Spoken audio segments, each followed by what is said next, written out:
हम हैं PSSM पत्री जी के संग, हम हैं PSSM सांसों के संग।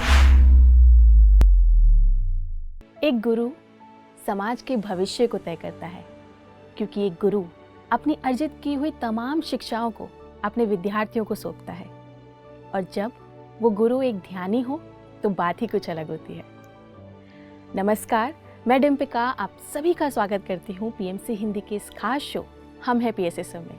और आज इस ध्यान यात्रा पर हमारे साथ जुड़ रही हैं एक ऐसी ध्यानी जो कि एक स्कूल की प्रिंसिपल भी हैं और ध्यान मार्ग में अग्रसर भी हैं। आइए स्वागत करते हैं कमलेश मैम का। मैम बहुत बहुत स्वागत है आपका। थैंक यू डिम्पिका, मुझे इस मंच पर बुलाने के लिए। तो मैम, जैसा कि हम सभी जानते हैं कि आप एक स्कूल के प्रिंसिपल हैं, लेकिन मैं आपके व्यक्तित्व को थोड़ा और जानना चाहती हूँ। आप अपने बारे में कुछ बताइए। मेरा नाम कमलेश डागर है। मेरा जन्म यूपी और हरियाणा के बॉर्डर पे गांव पड़ता है छोटा सा कोटवन, वहाँ हुआ मेरा जन्म। और हम 4 भाई बहन हैं, 2 बहनें 2 भाई। मेरे फादर आर्मी पर्सन थे। आर्मी में रहने के कारण मेरी जो बचपन की लाइफ थी, जो भी मेरा लाइफ था, वो बहुत ही ज़्यादा डिसिप्लिन्ड एक टाइम टेबल के अंदर बंधा हुआ था। तो क्या आप बचपन से ही अध्यात्म से जुड़े हुए थे या कुछ समय बाद अध्यात्म में आपका सफ़र शुरू हुआ? मेरे दादाजी वगैरह किया करते थे, मैं बचपन से नहीं जुड़ी थी। मेरे दादाजी जरूर ध्यान करा करते थे, 2 दादाजी।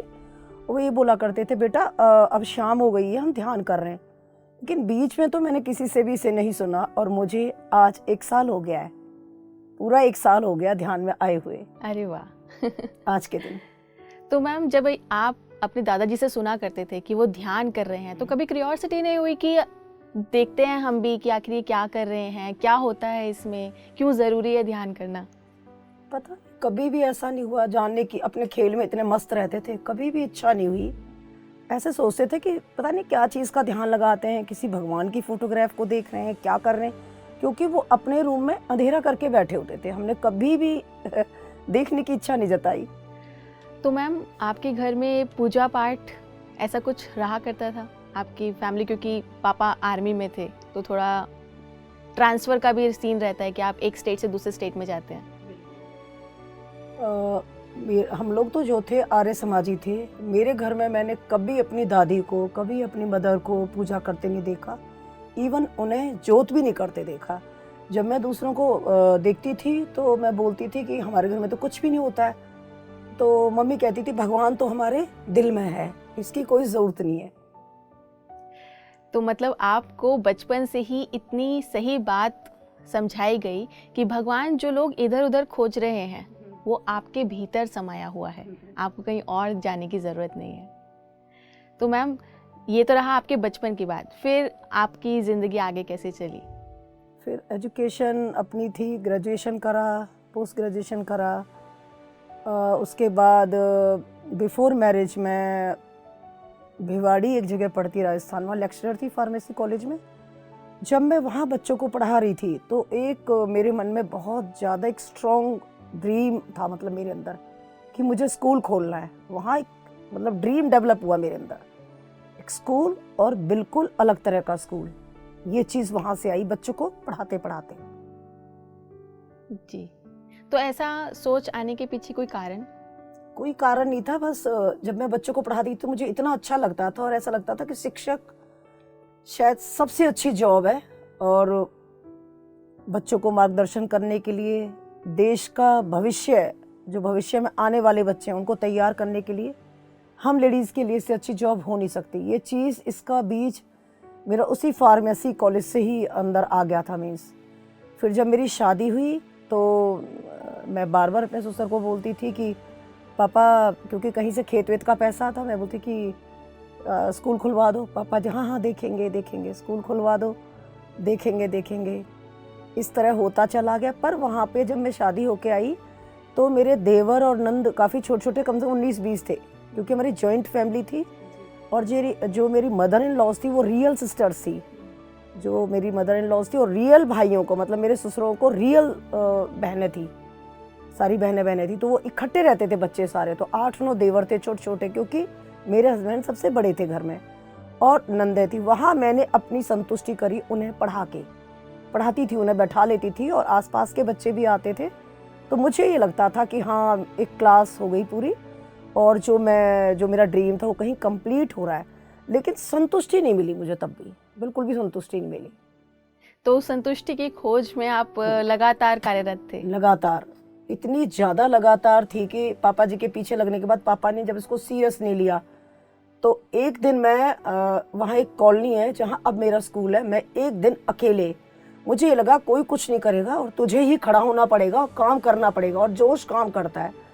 मैं बचपन से ही बहुत वर्कहॉलिक थी, बहुत मतलब जोश बहुत था मेरे अंदर, एक्टिव थी, और पंक्चुअलिटी और ये सब तो डिसिप्लिन तो था ही, पापा ने वो तो कूट कूट के हमारे अंदर भर दिया था।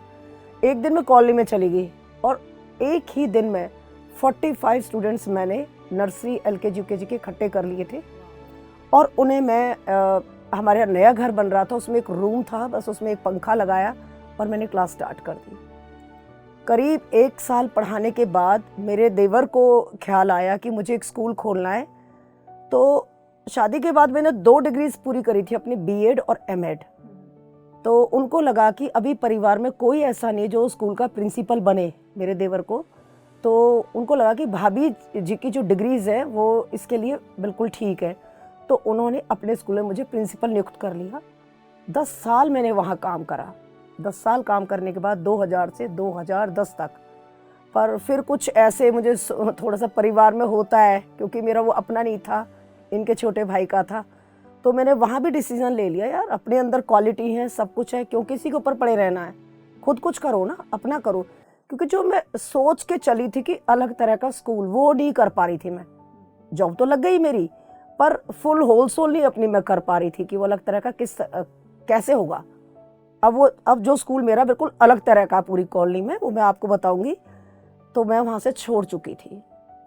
छोड़ करके पूरा मतलब मैंने ये सोच लिया कि मुझे स्कूल बनाना है, ये स्कूल अब दोबारा से मुझे नींव रखनी है। लेकिन हो क्या रहा था कि मेरे पास जगह नहीं थी। ऐसे चैलेंज आने शुरू हो गए कि जो हमारा फार्म हाउस है, पहले वो 9 एकड़ था, उसमें रेजिडेंस बन चुके थे, फैक्ट्री एरिया अलग बन चुका था, एक बंसी विद्या निकेतन स्कूल जो हमारे दादाजी के नाम पे तो वो अलग बन चुका था। अब मैं इस फिक्र में पड़ गई कि मैं अपना बनाऊं कहाँ, सोच तो रही हूँ बनाऊं कहाँ।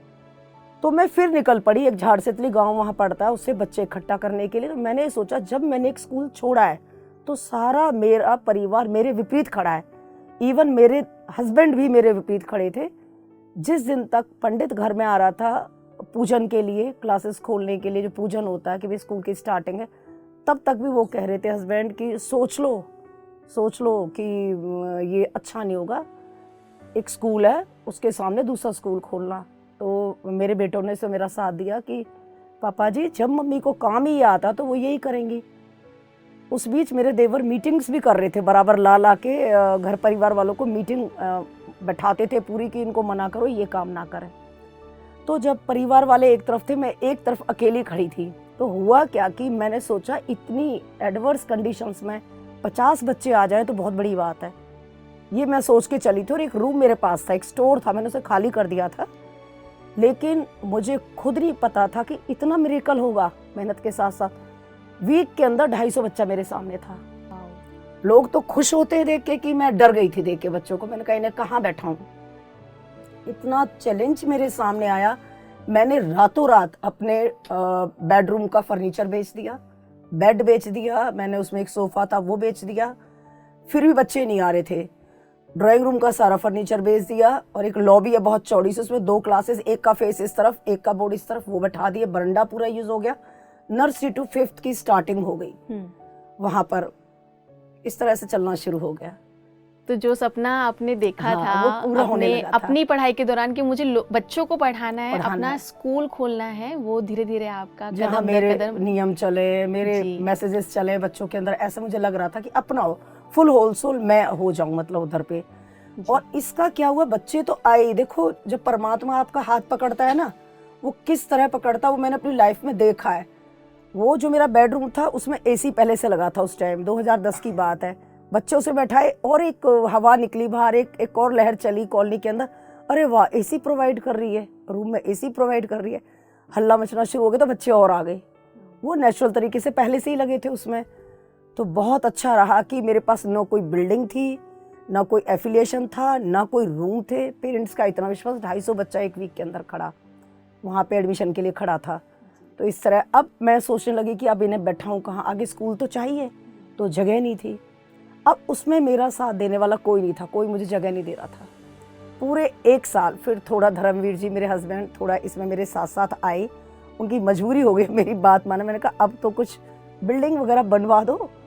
तो फिर उन्होंने सोचना शुरू करा। पहले तो घर वाले, जो भाई उनकी भी ठीक बात थी, जो इनके छोटे भाई थे, किसी की ज़मीन कहीं थी, किसी का छोटा सा पार्ट यहाँ था, किसी का छोटा, उन सबसे मीटिंग कर करके हमने उस ज़मीन को एक जगह इकट्ठे करा कि हमें ये आप अपने वाली ये ले लो, हमारे वो दूर वाली आप ले लो।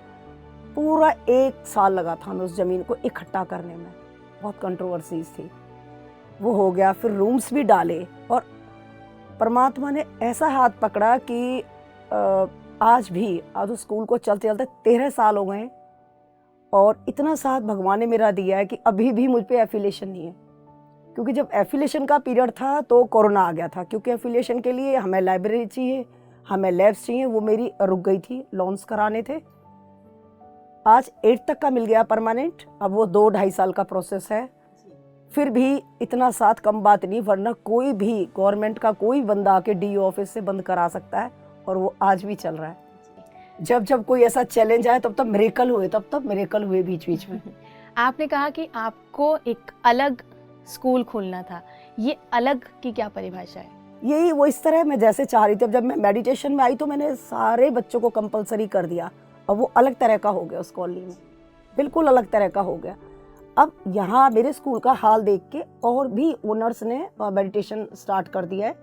क्योंकि इस साल भी मेरे स्कूल में जो कॉलोनी है, बहुत सारे स्कूल से सबसे ज़्यादा एडमिशन मेरे स्कूल में आया। वाह, यानी कि आपके स्कूल में छोटे से लेके बड़े बच्चे तक कंपलसरी मेडिटेशन करते हैं। 0 पीरियड कंपलसरी है। उसके बाद जो वैकेंट पीरियड्स होते हैं बीच में, जो टीचर एब्सेंट होता है, जिस टीचर की एडजस्टमेंट लगती है वो भी कराती है।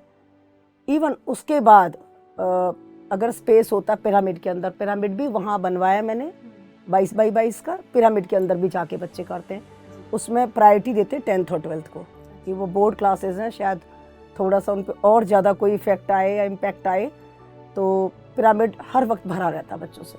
तो मैम, आपने अपने साथ साथ लोगों को भी ध्यान में शामिल किया, लेकिन यहाँ मैं आपसे पूछना चाहूँगी कि आपकी ध्यान की यात्रा की शुरुआत कैसे रही? वो भी एक बिल्कुल ही कहानी कुछ हटके है। सबकी ध्यान की यात्रा अपने स्वदेश में होती है, मेरी विदेश में जाके हुई। कभी मैंने सपने में ना ये वर्ड सुना था मेडिटेशन, ना कभी सोचा था। मैं पिछले ये जून के मंथ में अपनी समर वेकेशन मनाने कनाडा गई हुई थी। तो वक्त, क्योंकि मैंने बताया मेरे काम करने की बहुत ज़्यादा आदत है, वर्कहॉलिक हूँ पूरी, बच्चों में रहती हूँ पूरा टाइम, तो टाइम नहीं बीत रहा था। तो हमेशा की तरह अपने खाली टाइम में हम देखते हैं, यूट्यूब खोल लेते हैं। तो जैसे उस दिन मैंने यूट्यूब खोला, पत्री जी मुझे दिखे। लगातार मैंने उनकी 2-3 वीडियोस देखी और मुझे बिल्कुल ही वो अलग, सबसे हटके ऐसे गुरु लगे कि डाउन टू अर्थ, ज़मीन पे बैठ के खाना खा रहे हैं, अपने हाथ से खाना बना के खिला रहे हैं। मतलब असाधारण व्यक्तित्व वाले पर्सन वो मुझे लगे और बहुत असर हुआ उनका मेरे पे। पता नहीं क्या हुआ, मुझे नहीं पता। 2-3 दिन तक मैं वीडियोस देखती रही। उसी डे में ध्यान में बैठ गई।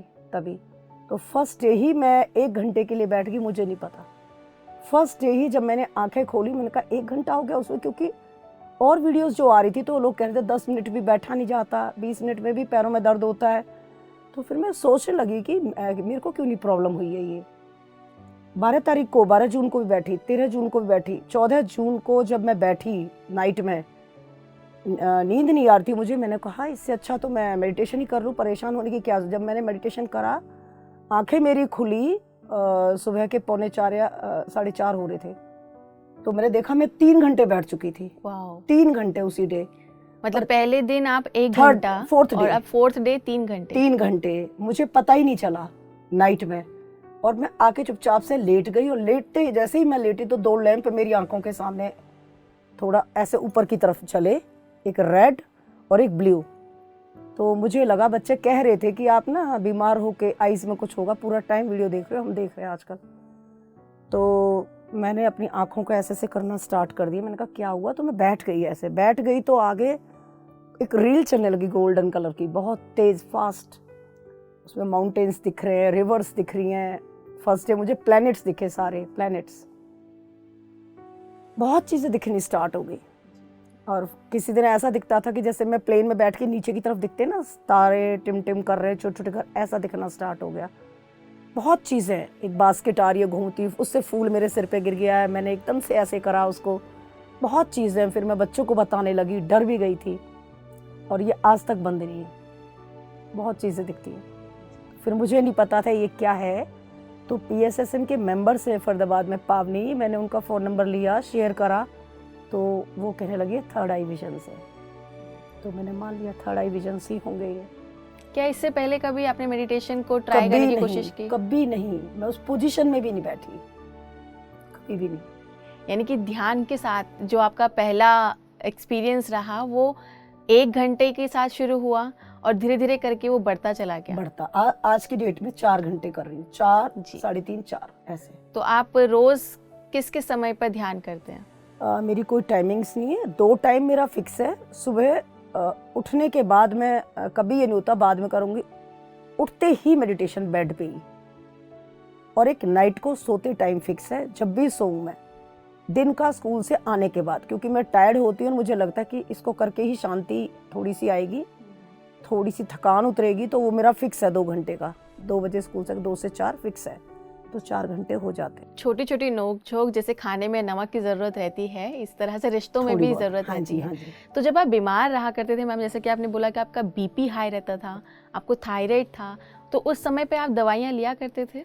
नहीं लेती थी मैं, ना BP की, उसको कुछ वैसे ही क्योर करने की कोशिश करती थी, ना थायराइड की लेती थी मैं। और भी कई बीमारियां थी, जैसे मेरी ये वेरिकोज वेन, नसें फटनी शुरू हो गई, मैं सोई उठी थी, ब्लू इतने बड़े बड़े मेरे को चकत्ते मिलते थे बॉडी के ऊपर, बहुत ज़्यादा। ब्रोंकल अस्थमा था मुझे, ब्रोंकल अस्थमा। तो 1-2 बार मैंने स्किन एलिमेंट से खुजली बहुत होती थी, 1-2 बार मैंने मेडिसिन ली, तो मेरी मतलब ये था ख़त्म होने वाली हालत हो गई थी। इवन मैंने वो ट्रीटमेंट अपोलो से लिया, तब भी फर्स्ट टैबलेट लेते ही मेरा पूरा सिर घूम रहा था और ऐसे लगता था ब्रेन निकल के बाहर आएगा। मैंने सिर पकड़ लिया था अपना, ये क्या हुआ। उसके बाद मैंने कोई दवाई नहीं ली और ये मेरा मेडिटेशन स्टार्ट हो गया। बिल्कुल टच भी नहीं करती। अब तो मैंने GGM-10 के लिए बुक कर दिया अपने आप को, नेचुरोपैथी के लिए। बाकी मैं पत्री जी की बहुत शुक्रगुजार हूँ, मन से उन्हें धन्यवाद देती हूँ कि मेरा ऐसा हाथ पकड़ा है। तो मैम, जैसा आपने वीडियोस को देखकर आनापानसती ध्यान करना शुरू किया, तो क्या इससे पहले भी कभी आपने पिरामिड के बारे में सुना था? पिरामिड में ध्यान कर सकते हैं, इसके बारे में कभी सुना? कभी नहीं सुना मैंने। जब मैं डिफरेंट वीडियोस देख रही थी, कई सारी शंपा मैम की मैंने देखी और कई मेडिटेटर्स की देखी, तो उसमें एक वर्ड आता था पिरामिड, बार बार। मेरे घर के पास पिरामिड है, मैं उसमें जाती थी, तो मेरे फर्स्ट वीडियो, सेकंड वीडियो देख के कुछ समझ में नहीं आया मुझे पिरामिड क्या है। बस एक लाइन मैंने 10th की बुक में पढ़ी थी कि पिरामिड इजिप्ट में डेड बॉडीज को लेप लगा के रखते थे मम्मीज के रूप में, उसमें वही पढ़ा था, तो मैं रिलेट नहीं कर पा रही थी। फिर मैंने और वीडियोस देखी, तो वो उनकी फोटोग्राफ्स आनी भी स्टार्ट हो गई, तो मेरे बिल्कुल क्लियर हो गया। और जब मुझे क्लियर हुआ ना, ये मुझे थर्ड आई विजन्स में दिखने स्टार्ट हो गए कि डेजर्ट है और उसमें ऐसे इस शेप का कुछ चीज़ है। तब भी मैं समझ नहीं पा रही थी कि ऐसी चीज़ है। तो यहाँ आके मैंने जब पावनी जी को बोला कि ये क्या दिखता है मुझे, तो वो बोलने लगे कि ये आपको कंस्ट्रक्ट करवाना है, इसलिए बार बार ही आपको दिखता है। तो मुझे लगा ये तो कोई ऐसी बड़ी बात नहीं है, तो कर लेंगे, तो अच्छी चीज़ है। इसके अंदर अगर मेडिटेशन होता है और इसके अंदर इतनी एनर्जीज हैं, तो आके मैंने अपने हस्बैंड से बोला कि मुझे कुछ नहीं चाहिए, मुझे एक पिरामिड बनवा दो बस। आते ही इन्होंने फिर वो जो कंस्ट्रक्ट करने वाले आंध्र प्रदेश से आए थे, जानी नाम का बंदा, खम्मम जगह से, और उन्होंने कंस्ट्रक्ट करा। और इसकी जो पत्री जी का जिस दिन बर्थडे होता है 11 नवंबर, उस दिन इसकी ओपनिंग थी और शाकाहार रैली भी थी वहाँ स्कूल पर, उस कॉलोनी में। मतलब बड़ा फास्ट काम हुआ वो। तो ये पिरामिड आपने कहाँ बनवाया है? ये स्कूल, ये घर के रूफटॉप पे है और स्कूल की रीच में भी है। बिल्कुल स्टेयर्स उतरती स्कूल है और दूसरे स्टेयर्स उतरती वो घर में खुलता है। जी। ताकि इसका यूज़ हम भी करें, कॉलोनी के लोग भी करें और बच्चे भी करें और टीचर्स भी करें। पिरामिड में ध्यान करना और पिरामिड के बाहर घरों में अपने ध्यान करना, इन दोनों में अपने क्या फ़र्क नोटिस किया? दोनों ही जगह मेडिटेशन करना अच्छा है, अच्छा लगता है, पर जब पिरामिड में मैं एंट्री लेती हूँ तो मुझे कुछ अलग ज़्यादा एनर्जीज महसूस होती हैं। मुझे तो होती ही, और जो और बंदे बाहर से भी करने आते तो वो शुरू में कहते कि सिर भारी सा हो गया, ऐसे हो रहा, कोई चीज़ एंटर कर रही है अंदर, इसमें बहुत अच्छी एनर्जीज है। वहाँ थोड़ा सा मेडिटेशन मेरा मतलब ज़्यादा बढ़िया लगता है। एकदम ना कोई साउंड प्रूफ है, वो डबल लेयर का बना हुआ, डबल शीट का थर्माकोल डाला हुआ है, एक तो साउंड नहीं आती वहाँ पे, तो ज़्यादा ध्यान लगता है मेरा, काफ़ी लंबा बैठ जाती हूँ। और पूर्णमासी वाले दिन तो मैं उससे निकलती ही नहीं हूँ, सोना भी मेरा वहीं होता है, उसी में बैठ लग जाता है मेरा। तो मैम, मुझे लगता है कि आपके पास बहुत सारी बातें हैं हम लोगों से साझा करने के लिए, और मैं भी बहुत ज़्यादा उत्सुक हूँ आपके बारे में जानने के लिए, आपके ध्यान यात्रा के बारे में जानने के लिए, लेकिन समय की कमी के कारण हमें आज आपसे बातचीत का सिलसिला यहीं रोकना पड़ेगा। अगले एपिसोड में हम आपसे और बातें जानेंगे। ठीक है दीपिका जी। तो दर्शकों, एक दृढ़ इच्छा आपकी राह को किस तरह से आसान बना सकती है, आज हमने जाना। आप अगर अपना एक सपना लेकर चल रहे हैं, एक ऐसा सपना जिसमें ना सिर्फ आपको फ़ायदा है बल्कि इस पूरे समाज को फ़ायदा है, तो वो सपना ज़रूर पूरा करना चाहिए। समय की कमी के कारण आज हम कमलेश मैम से ज़्यादा बात नहीं कर पाएंगे, पर अगले एपिसोड में अपनी बातचीत का सिलसिला आगे बढ़ाएंगे। तब तक के लिए आप मुझे दीजिए इजाज़त और देखते रहिए PMC हिंदी। नमस्कार। हम हैं PSSM पत्री जी के संग, हम हैं PSSM सांसों के संग।